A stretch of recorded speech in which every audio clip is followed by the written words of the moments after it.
Cette année encore, l'UNSS était présente au Sénat pour la 2e édition du prix national Éthique et Sport scolaire. Organisée dans le cadre de l'année du sport de l'école à l'université et de la 21e conférence des partis sur le climat, cette distinction est attribuée à des jeunes qui ont réalisé des actions exemplaires dans le domaine du sport à l'école. Cette cérémonie est organisée au Petit Luxembourg sous le haut patronage de Gérard Larcher, président du Sénat, et de Catherine Morin-Desailly, présidente de la Commission de la Culture, de l'Éducation et de la Communication. Bien, les jeunes ici, nous sommes très contents, très heureux de les accueillir. Je voulais le dire immédiatement en préambule. De nombreux établissements scolaires étaient en compétition et ont planché toute l'année sur des sujets sensibles et essentiels. Laurent Petrinka, président de l'UNSS, nous explique. Cet appel à projet a des thématiques, la lutte contre l'homophobie, le sexisme, les discriminations, la promotion de la santé, le handicap, le développement durable. Et aujourd'hui, on a retenu une douzaine de prix afin de les porter encore plus haut. Donc c'est une grande satisfaction parce que c'est d'abord beaucoup d'établissements mobilisés, c'est ensuite les meilleurs qui viennent présenter au Sénat leur démarche. Donc tout ça est vraiment formidable pour la jeunesse de notre pays. Cette cérémonie conviviale organisée au Sénat a une résonance politique particulière car faire avancer la citoyenneté par le sport fait partie des grands enjeux de l'éducation nationale, comme le rappelle Florence Robin, directrice générale de l'enseignement scolaire. Le sport scolaire, de ce point de vue, est vraiment une composante importante de la politique éducative de notre pays, au service, je crois profondément, de la réussite, de la responsabilisation, de la santé et du bien-être de nos élèves.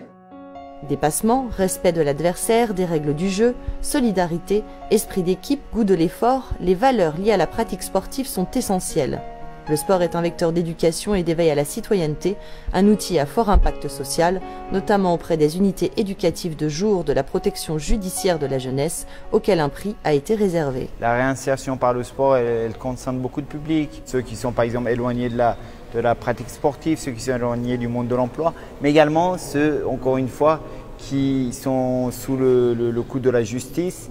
Il y a plusieurs outils, l'alphabétisation, les cours, protection de la nature et la pratique sportive. C'est un outil comme un autre. Le sport est donc un domaine d'étude particulièrement intéressant à une époque où la société semble en perte de repères et où elle s'interroge sur ses valeurs.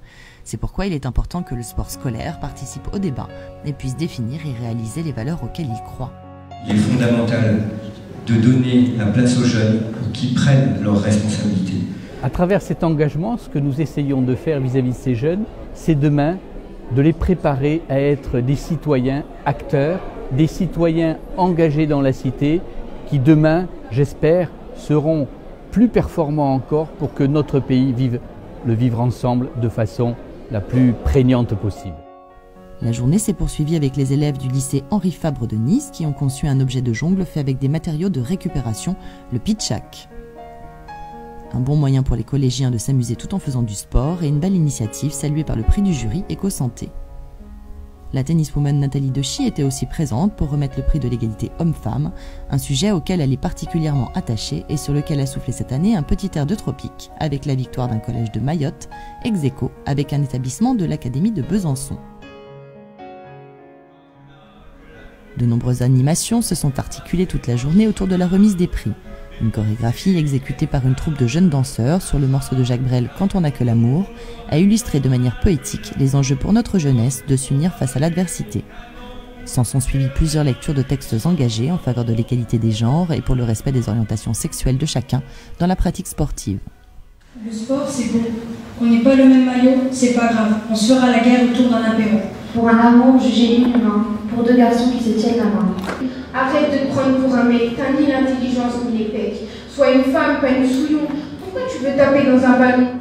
Beaucoup de personnalités du sport étaient présentes pour remettre des prix prestigieux lors de cette cérémonie, et notamment l'ancienne footballeuse Candice Prévost, à l'origine du prix Para-Rio, un jeu concours original pour les jeunes en vue des Jeux paralympiques de Rio. L'objectif de Para-Rio, c'est d'encourager la délégation handisport pendant les Jeux paralympiques et bien évidemment, c'est de sensibiliser au handicap un maximum de jeunes licenciés à l'UNSS. À ce titre, la remise du prix Sport Partagé a permis de rappeler l'importance de la pratique sportive pour tous, valides comme handicapés. Philippe Croison, champion de l'extrême, nous explique.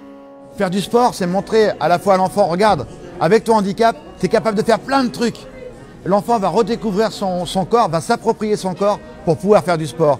Il faut d'abord parler de nos athlètes, parler d'abord du sport, et effectivement se rendre compte que ces enfants, ils ont un handicap, mais on y arrive quand même.